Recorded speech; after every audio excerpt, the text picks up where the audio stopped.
কি ব্যাপার? তুমি গ্যাস সিলিন্ডার নিয়ে রুমে কেন এসেছো? গ্যাস সিলিন্ডার কেন রুমে নিয়ে এসেছি সেটা একটু পরেই তুই দেখতে পারবি। আরে কি করছো তুমি? আরে পাগল হয়ে গিয়েছো নাকি? আরে গ্যাস কেন ছেড়ে দিলে? গ্যাস ছেড়ে দিলে পুরো রুমটা একদম হচ্ছে গ্যাস দিয়ে ভরে যাবে। পরে হচ্ছে একদম আমরা অন্ধকারে মরে যাব, ধোঁয়া উঠবে, বুঝতে পারছো না কেন? আরে কি? আরে গ্যাস দিয়ে তো পুরো রুম ভরে যাচ্ছে। আরে বন্ধ করো বলছি, তুমি কি পাগল হয়ে গিয়েছো নাকি? আরে তুমি লাইটার কেন বের করেছো? তুমি তো দেখছি সত্যি সত্যি পাগল হয়ে গিয়েছো। এখন যদি তুমি হচ্ছে লাইটার জ্বালাও তাহলে কি হবে বুঝতে পারছো? পুরো রুম বাস্ট হয়ে আমরা একদম মারা যাব। আরে তাতে সমস্যাটা কি? মরলে তো আমরা দুইজনই মরবো, তাই না? তুমি তো আমাকে অনেক ভালোবাসো, একসাথে মারা যাই, সমস্যা নাই তো কোনো। অনেক সমস্যা আছে, কেন বুঝতে পারছো না? দেখো আমার জীবনের মূল্য আছে, তোমার কাছে হয়তো বা তোমার জীবনের মূল্য নাই থাকতে পারে। এই চুপ! আর একটা কথাও বলবি না। যদি বাঁচতে চাস আমি যেটা বলবো সেটা সঠিক উত্তর দিবি। তোর হাতে সময় থাকবো মাত্র 1 মিনিট। বল ওই ছেলেটাকে, বল। ওই ওই ছেলেটা মানে কি কি কি বলছো তুমি? একে তো এইসব করছো, আবার কিসের ছেলে? হ্যাঁ বুঝতে পেরেছি, বলবি না তো তাহলে দিলাম। আরে ও আচ্ছা, তার মানে তোর নাগরও এখানে আছে। ভালো হয়েছে, আমরা তিনজন একসাথেই মারা যাব। আরে ভাই ভাই ভাই ভাই ভাই আমি মাপ চাই ভাই, আমি যেটা করছি এটা ভুল করছি ভাই। তো এখন আমার এই চলো তো। এই গাধা, তুমি কেন বের হয়ে আসলে? হ্যাঁ আরে কবিতা, তুমি এসব কি বলছো? তোমার মাথা কি ঠিক আছে নাকি? আমি একজন জলজন্ত মানুষ, আমি মরে যাব, এটা কি হয় নাকি? তাই কি তোমার বের হতে হবে? ওখানে কষ্ট করে লুকিয়ে থাকতে পারলে না? আমি তো এইদিকে ম্যানেজ করছিলাম, তাই না? তুই কি ভেবেছিস আমি কিছুই বুঝতে পারবো না? আমি সব কিছু বুঝে গিয়েছি। মানে তুমি কিভাবে জানো? কিভাবে জানলাম তাহলে শোন। আরে কি হয়েছে তোমার? তুমি বারবার কি বলতে চাচ্ছ বলো তো আমাকে দেখি। স্যার, আমি সাহস পাইতেছি না, আপনারা কি বেই কমু। আরে এত কথা না বলে তাড়াতাড়ি বলো, আমার বাইরে যেতে হবে। স্যার বিশ্বাস করেন, আপনার বউ একটা ছেলের সঙ্গে পরাকে প্রেম করে আপনার যখন অফিসে চলে যান তখনই আহে আয় 1 ঘন্টা করে আড্ডা উঠা মাইরে তারপরে চলে এই চুপ!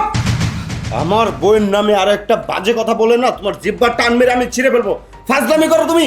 তুমি আমার বাড়িতে কাজ করো, তোমাকে মায়া দয়া করে কাজ দিয়েছি, আর তুমি কিনা আমার বউয়ের নামে উল্টা পাল্টা কথা বলো। খবরদার, আর একদিন যদি এমন কথা বলো না তাহলে তোমার খবর আছে। স্যার বিশ্বাস করেন, আমি গরিব মানুষ কিন্তু মিশাতে কম না। আপনার এই সোনার সংসারটা সামান্য ভুলের জন্য তছনছ হয়ে যাবো এটা আমি চাই না। আপনার লবণ খাইছি, আবার কোন গাইতেই হবো। স্যার বিশ্বাস করেন, আজকে ছেলেটা এই কিছুক্ষণ না গাইলো, যেমনে হইক আজকে আপনার ধরাটা সুযোগ আছে। স্যার শুনেন, এখন সত্যি করে বল, তোকে আমি কিসের অভাব দিয়েছিলাম?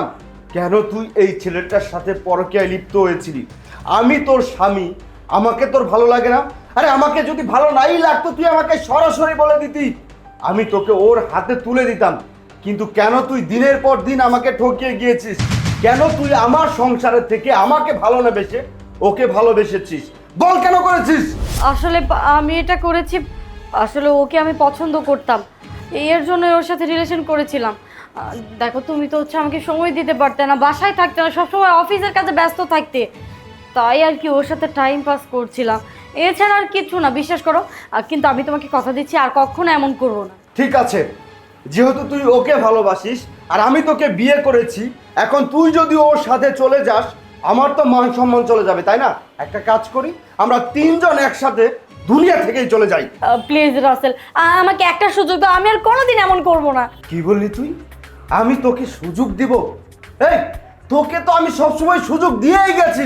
তুই যখন যেটা বলেছিস আমি সেটাই করেছি, তুই যখন যেটা চেয়েছিস আমি তোকে সেটাই এনে দিয়েছি, আমার সামর্থ্য মতো তোকে আমি চলতে দিয়েছি।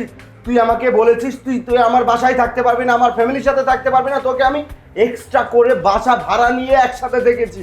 এই তোর জন্য আমি দিনরাত পরিশ্রম করে মাথার ঘাম পায়ে ফেলে টাকা উপার্জন করেছি, আর তুই কিনা আমার টাকা দিয়ে বিলাসিতা করেছিস আর অন্য একটা ছেলের মন জুগিয়ে চলেছিস, তাই না? আবার তুই এখন আমাকে বলছিস সুযোগ দিতে। তোর মতো একটা বেঈমানকে আমি কোনোদিন সুযোগ দিব না। এতদিন তুই যে সুযোগ ভোগ করেছিস সেই সুযোগ আর তুই কোনোদিনও পাবে না। যা, ভালোই ভালোই এই ছেলেটাকে নিয়ে এই মুহূর্তে আমার চোখের সামনে থেকে চলে যা, তা নাহলে কিন্তু তোকে আমি খুন করে ফেলবো, আর ডিভোর্স লেটার সময় মতো পেয়ে যাবি। আর হ্যাঁ, আরেকটা কথা শোন, এই যে গ্যাসের বোতল দেখছিস না তখন বের হলো, সেটা গ্যাস ছিল না। আমি মস্তু কাকাকে বলেছিলাম বাইরে থেকে যেন এই রুমের মধ্যে ধোয়া দিয়ে দেয়। যা এখন বের হ। এই চল